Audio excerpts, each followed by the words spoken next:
Hello sa mga fellow green card holders ko na gusto mag-apply ng Iceland visa or Schengen visa na ang point of entry ay Iceland. Here's all the documents that I sent to their embassy.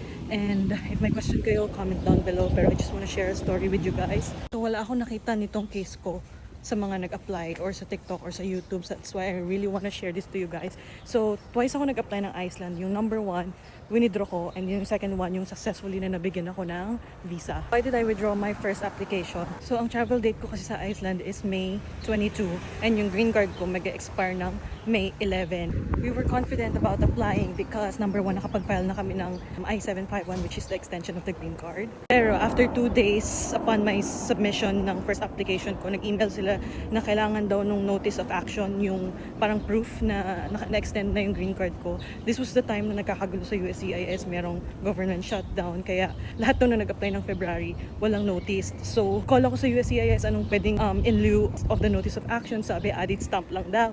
So, sa added stamp kasi, kailangan nung passport. Yung passport ko nasa embassy ng Iceland. So, doon na pabalik-balik yung emails namin with Iceland, which is very responsive naman sila. To the point na nag-decide na lang ako na withdraw yung first application ko kasi kailangan nga nung passport ko for the application. Nung winidraw ko yung first application ko, Monday, Tuesday, dumating naman yung notice of action ko sa USCIS account.